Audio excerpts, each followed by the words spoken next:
Hi all, welcome to IA Plus. ഞാൻ അക്ഷര.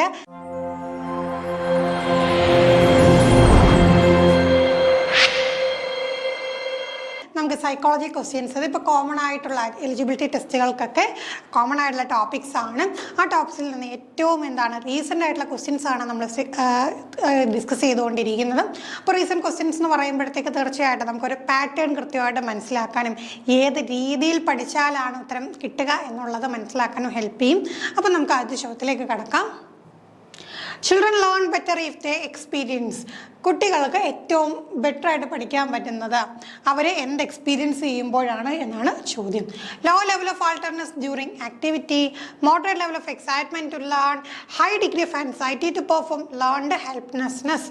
അപ്പം നോക്കിക്കേ, ഒരു ലോ ലെവൽ ഓഫ് അലേർട്ട്നെസ് ഒരു ആക്ടിവിറ്റി ചെയ്യുമ്പോഴത്തേക്കാണ് ഒരു അലേർട്ട്നെസ് ശ്രദ്ധക്കുറവ് കൊടുക്കുമ്പോഴാണോ, മോഡറേറ്റ് ലെവൽ ഓഫ് എക്സൈറ്റ്മെൻറ്റ് പഠിക്കാനായിട്ടൊരു മോഡറേറ്റ് ലെവൽ, അത് ഭയങ്കര എക്സൈറ്റ്മെൻറ്റ് എന്നല്ല അയ്യോ എനിക്കിത് പഠിച്ച് തീർക്കണേ എന്നുള്ള ഭയങ്കര എക്സൈറ്റ്മെൻ്റ് അല്ല, അത്യാവശ്യം മോഡറേറ്റ് ലെവൽ ഓഫ് എക്സൈറ്റ്മെൻറ്റിലൂടെ പഠിക്കുമ്പോഴാണോ, high degree of anxiety to perform പഠിക്കുമ്പോഴത്തേക്ക് അല്ലെങ്കിൽ പെർഫോം ചെയ്യുമ്പോൾ ഭയങ്കരമായിട്ടുള്ള ഉത്കണ്ഠ വരുമ്പോഴാണോ, അല്ലെങ്കിൽ ലേൺഡ് ഹെൽപ്ലെസ്നെസ് ഇപ്പോൾ എന്താണ് എന്നെ കൊണ്ടൊന്നും പറ്റത്തില്ല നിസ്സഹായാവസ്ഥ അതാണോ. ഇത്രയും പറഞ്ഞപ്പോൾ തന്നെ നിങ്ങൾക്ക് ഉത്തരം കിട്ടിക്കഴിഞ്ഞു അല്ലേ. എപ്പോഴും നല്ല രീതിയിലുള്ള ലേണിംഗ് നടക്കണമെങ്കിൽ എന്താണ് ആവശ്യം? Moderate level of excitement learning, പഠിക്കാനായിട്ടൊരു എക്സൈറ്റ്മെൻറ്റ് വേണം. അതിഭയങ്കര എക്സൈറ്റ്മെൻറ്റ് ആണെങ്കിൽ എന്താണ്, നമ്മളിപ്പോൾ അമിതമായിട്ടുള്ള ആത്മവിശ്വാസം അപകടം ക്ഷണിച്ചു വരുത്തു എന്നൊക്കെ പറയുന്ന പോലെ അമിതമായിട്ടുള്ള എക്സൈറ്റ്മെൻറ്റ് ഉണ്ടെങ്കിലും ശരിയാവില്ല. ഒരു മോഡറേറ്റ് ലെവൽ എക്സൈറ്റ്മെൻറ്റ് ഉണ്ടെങ്കിൽ എന്ത് ചെയ്യാൻ പറ്റും? നല്ല രീതിയിൽ പഠിക്കാനായിട്ട് സാധിക്കും. അടുത്ത ചോദ്യം അസേർഷൻ റീസൺ ആണ്. Children below the age of 5-6 years should not be pressurised to write properly and within the lines. Reason children gain control of fine motor skills from 5 to 6 years onwards. അപ്പം നമ്മൾ ഈ ഒരു സംഗതി എന്ന് പറയുമ്പോഴത്തേക്കും ഈ ഒരു കാര്യം നമുക്ക് കറക്റ്റായിട്ട് മനസ്സിലാക്കാൻ കഴിയുന്നത് വെച്ചാൽ ചെറിയ കുട്ടികളൊക്കെ അക്ഷരം പഠിക്കാൻ പോകത്തില്ലേ, അപ്പോൾ ആ ഒരു ടൈമിൽ നമ്മൾ കാണാറുണ്ട് കുട്ടികൾ ഈ വരകളിലൊന്നും കൃത്യമായിട്ട് എഴുതത്തില്ല. അതോടൊപ്പം തന്നെ അവർക്ക് പ്രോപ്പറായിട്ട് നമ്മളിപ്പോൾ എഴുതി കൊടുക്കുന്നു, കൈ പിടിച്ച് എഴുതി കൊടുക്കുന്നു, അതുപോലെ എഴുതാൻ പറഞ്ഞു, പക്ഷെ അവരെഴുതുമ്പോഴത്തേക്ക് എന്തായിരിക്കും അതേ രീതിയിലായിരിക്കില്ല. അപ്പം നമ്മൾ അവരെ ഭയങ്കരമായിട്ട് പ്രഷറൈസ് ചെയ്യാൻ പാടില്ല. നമ്മളും പലപ്പോഴും ഇതൊക്കെ ചെയ്തിട്ടുണ്ട്. പിന്നീടാണ് നമ്മൾ ഈ പറയുന്ന തിയറിയൊക്കെ പഠിക്കുന്നത് അല്ലേ. ബി എഡിനൊക്കെ വരുന്നതിന് മുമ്പ്, ബി എഡിന് TTCക്കൊക്കെ വരുന്നതിന് മുമ്പും നമ്മൾ ചെറിയ കുഞ്ഞുങ്ങളെ പഠിപ്പിച്ചിട്ടുണ്ടെങ്കിൽ തീർച്ചയായിട്ടും നമ്മൾ എന്ത് ചെയ്യും? പ്രഷറൈസ് ചെയ്യും. ഇങ്ങനെയല്ല എഴുതേണ്ടത്, ഞാൻ പറഞ്ഞ പോലെ എഴുതിയേ, ഞാൻ എഴുതുന്ന പോലെ എഴുതിയേ എന്ന് പറഞ്ഞുകൊണ്ട് എഴുതിക്കാറുണ്ട്. ദെൻ അതിൻ്റെ റീസൺ കൊടുത്തേക്കുന്നത് gain control of finer motor skills. കുട്ടികൾക്ക് ഈ ഫൈനർ മോട്ടോർ സ്കിൽസ് വളരെ സൂക്ഷ്മമായിട്ട് ഇങ്ങനെ എഴുതാനുള്ള ഒരു മോട്ടോർ സ്കില്ലാണ് ഈ എഴുതുക എന്നുള്ളത് അല്ലേ. അപ്പോൾ അതൊക്കെ ഒരു 5-6 വയസ്സ് കഴിഞ്ഞിട്ടാണ് ചെയ്യുന്നത്. അപ്പം ഇപ്പം തന്നെ നിങ്ങൾക്ക് ഉത്തരം കിട്ടിക്കാണുമല്ലോ. അസേർഷനും റീസണും കൊടുത്തിട്ടുണ്ട്. അസേർഷൻ റീസണും തന്നിട്ടുണ്ട്. ഇനി അത് അസേർഷനും റീസണും കറക്റ്റാണോ, എക്സ്പ്ലനേഷൻ കറക്റ്റാണോ എന്നുള്ളതാണ്. ഓൾറെഡി നിങ്ങൾക്ക് ഉത്തരം കിട്ടിക്കഴിഞ്ഞു. അസേർഷൻ ശരിയാണ് അല്ലേ. ഇപ്പോൾ ഒരു 5-6 വയസ്സിന് മുമ്പുള്ള കുട്ടികൾ തീർച്ചയായിട്ടും അവർ എഴുതുമ്പോഴത്തേക്ക് എങ്ങനെയാണ് അവർക്ക് പ്രോപ്പറായിട്ട് അല്ലെങ്കിൽ വരകളിൽ തന്നെ കറക്റ്റായിട്ട് നിർത്തി. ഇപ്പോൾ 2 ലൈൻ ബുക്കൊക്കെ കൊടുത്ത് അല്ലെങ്കിൽ 4 ലൈൻ ബുക്കൊക്കെ കൊടുത്തിട്ട് എഴുതാൻ പറയുമ്പോൾ ഈ വരകളുടെ ഇടയിൽ വെച്ച് അവർക്ക് എഴുതാനായിട്ട് സാധിക്കില്ല. കാരണം അവർക്ക് അങ്ങനെ എഴുതാനുള്ള ആ ഒരു സ്കിൽസൊക്കെ ഒരു 5-6 വയസ്സ് കഴിഞ്ഞിട്ടാണ് അവരിൽ ഡെവലപ്പ് ആവുന്നത്. അപ്പോൾ അവരെ പ്രഷറൈസ് ചെയ്തിട്ട് ബഹളം വെച്ചിട്ടോ തല്ല് കൊടുത്തിട്ടോ ഒന്നും ഒരു കാര്യമില്ല. അവരുടെ ഡെവലപ്മെൻറ്റൽ സ്റ്റേജിലോട്ട് അവരെ എത്തുന്നതേ ഉള്ളൂ. അടുത്ത ചോദ്യം. Children often come up with their own explanation of events around them. One being probed as to why it rained. He asked his God was tired of carrying the bucket of water on his shoulders. Such explanations. അപ്പം നോക്കി ഇതൊക്കെ application level questions ആണല്ലേ. കുട്ടികൾ തമ്മിലുള്ള സംഭാഷണങ്ങളൊക്കെ തന്നിട്ട് അവർ ഏത് സ്റ്റേജിലാണ്, അവരുടെ എന്ത് ക്യാരക്ടറിറ്റിക്സ് ആണ് അവിടെ കാണിക്കുന്നത് എന്നൊക്കെ തരത്തിലുള്ള ചോദ്യങ്ങളൊക്കെ ചോദിക്കാറുണ്ട്. Children often come up with their own explanation of events around them. അവരുടെ ചുറ്റുമുള്ള ഇവൻസിനെ കുറിച്ചും അവരുടേതായിട്ടുള്ള എക്സ്പ്ലനേഷനും ഒക്കെ ആയിട്ട് അവർ എത്തും.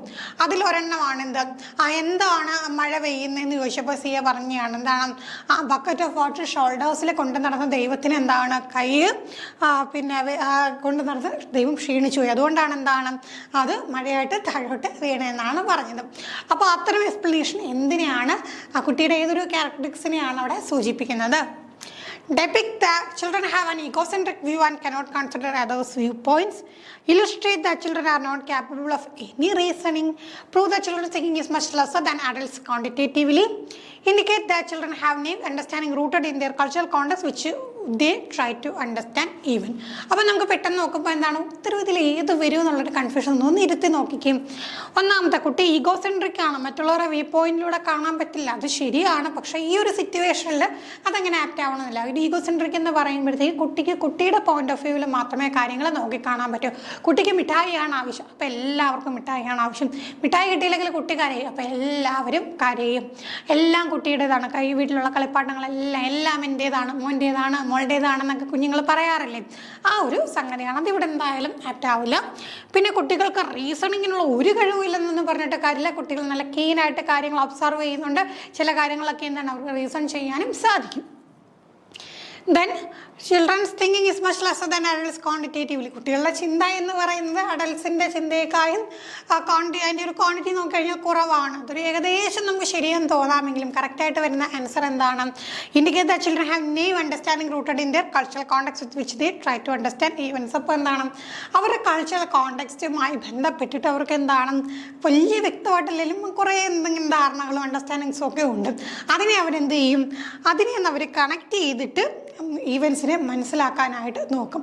ഫോർ എക്സാമ്പിൾ ഇപ്പോൾ ഗോഡിൻ്റെ കാര്യം പറഞ്ഞു. ഗോഡ് എന്നുള്ള കൺസെപ്റ്റിൽ വിശ്വസിക്കുന്ന ഒരു കൾച്ചറൽ കമ്മ്യൂണിറ്റിയിൽ നിന്നും കൾച്ചറൽ കോണ്ടെക്സ്റ്റിൽ നിന്ന് വന്നൊരു കുട്ടി ആയതുകൊണ്ടാണ് അങ്ങനെ പറഞ്ഞത്, ഗോഡിൻ്റെ കാര്യം പറഞ്ഞത് അല്ലേ.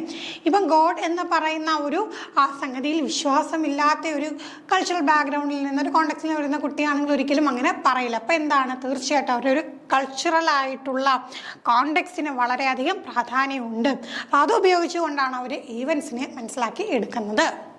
അടുത്ത ചോദ്യം, പിയാഷെ describe cognitive development as occurring in.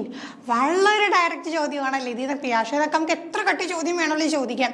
പക്ഷേ വളരെ ഡയറക്റ്റ് ആയിട്ടുള്ള നമുക്ക് ഏറ്റവും ബേസിക് ആയിട്ട് അറിയേണ്ട കാര്യമാണ് ചോദിച്ചിട്ടുള്ളത്. നോക്കിക്കേ, a continuous continuum four overlapping culture specific stages four qualitatively different stages 3 progressive level stages. പിയാഷെ എന്ന് പറയുമ്പോഴത്തേക്കും നമുക്ക് തീർച്ചയായിട്ടും ബാക്കി ഓപ്ഷനൊക്കെ എലിമിനേറ്റ് ചെയ്തിട്ട് ഈ 2 വെക്കേണ്ട കാര്യമുള്ളൂ അല്ലേ.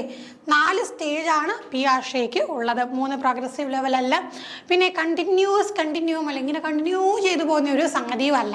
പകരം എന്താണ് 4 സ്റ്റേജാണ്. 4 സ്റ്റേജുകൾ, 4 സ്റ്റേജും വ്യത്യാസമാണ്. അതോ എന്താണ് കൾച്ചർ സ്പെസിഫിക് ആയിട്ടുള്ള ഓവർലാപ്പിംഗ് ആണോ? കൂടുതലൊന്നും ചിന്തിക്കേണ്ടല്ലേ. നമ്മുടെ 4 സ്റ്റേജുകൾ തീർച്ചയായിട്ടും 4 രീതിയിലാണല്ലേ. Sensory, motor, pre operational, concrete operational, formal operational ഒക്കെ നമ്മൾ പഠിച്ചതാണ്. അപ്പം 4 ടൈപ്പുള്ള ക്യാരക്ടറിസ്റ്റിക്സ് ആണല്ലേ. ഒരു കണ്ടിന്യൂസ് ആയിട്ടൊന്നും നമുക്കവിടെ കാണാൻ പറ്റില്ല. 4 സ്റ്റേജും 4 രീതിയിൽ അദ്ദേഹം എന്ത് ചെയ്തിട്ടുണ്ട്, ഡിവൈഡ് ചെയ്തു. അതിനകത്ത് കുറേ ക്യാരക്ടറിസ്റ്റിക്സും ഒക്കെ നമ്മൾ പഠിച്ചിട്ടുണ്ടല്ലേ. ഈഗോ സെൻട്രിസം ഒക്കെ നമ്മൾ പഠിച്ചതാണ്. ദെൻ എന്താണ് അപ്പം നമുക്ക് ഈ ഒരു ഇപ്പം സെൻസറി മോട്ടോർ സ്റ്റേജിലുള്ള ക്യാരക്ടറിസ്റ്റിക്സ് അല്ല ഒരിക്കലും എന്താണ് അടുത്ത പ്രീ ഓപ്പറേഷനിൽ കാണിക്കുന്നത്. അങ്ങനെ വരുമ്പോഴത്തേക്ക് നമുക്ക് എന്താണ് കറക്റ്റ് ആൻസർ വരിക? 4 ക്വാളിറ്റേറ്റീവ്ലി ഡിഫറെൻറ്റ് സ്റ്റേജസ് ആണ്, അല്ലാതെ ഓവർലാപ്പിംഗ് ആയിട്ടുള്ള കൾച്ചറൽ സ്പെസിഫിക് സ്റ്റേജസ് അല്ല. കാരണം കൾച്ചറൽ കോണ്ടെക്സ്റ്റിന് അധികമായിട്ട് പിയാഷെ പ്രാധാന്യം കൊടുത്തിട്ടില്ല. അടുത്ത ചോദ്യം, during play time at school Rishabh, a 7-year-old boy, picked a doll to play with. Some of his peers made fun of him for his choice of toy. As a teacher who wants his students to grow up with a gender role flexibility, which of the following would be the best response to the situation by the teacher? സ്കൂളിൽ play ടൈമാണ്. ഋഷഭ് ഒരു 7 വയസ്സുള്ള കുട്ടിയാണ്. അവൻ എന്ത് ചെയ്യുന്നു, ഒരു doll എടുത്ത് പ്ലേ ചെയ്യുന്നു. അപ്പോൾ എന്ത് ചെയ്യുന്നു, ആൺകുട്ടി ഒരു ഡോൾ എടുത്ത് പ്ലേ ചെയ്തപ്പോഴത്തേക്ക് കുറേ പേര് അവനെ കളിയാക്കി. അങ്ങനെ വന്നപ്പോൾ ഒരു ടീച്ചർ എന്ന നിലയിൽ ടീച്ചർ തീർച്ചയായിട്ടും എന്താണ് ഫ്ലെക്സിബിൾ ജെൻഡർ റോൾസ്, നമ്മളീ പറഞ്ഞ പോലെ ഇന്ന ജോലികൾ സ്ത്രീകൾക്ക്, ഇന്ന ജോലികൾക്ക് പുരുഷന്മാർക്ക് എന്ന് പറയുന്ന രീതിയല്ല. എല്ലാവർക്കും എല്ലാ ജോലിയും ഫ്ലെക്സിബിളായിട്ട് ചെയ്യേണ്ടതാണല്ലേ. അത് മനസ്സിലാക്കി കൊടുക്കാനായിട്ട് എന്ത് ചെയ്യണം? ആ ഒരു സിറ്റുവേഷനിൽ ആ കുട്ടിയെ മറ്റുള്ളവർ കളിയാക്കുന്ന ഈ ഒരു സിറ്റുവേഷനിൽ എന്താണ് ടീച്ചർ എന്ന നിലയിൽ നമ്മൾ ചെയ്യേണ്ടത്? 4 ഓപ്ഷൻ നമുക്ക് നോക്കാം.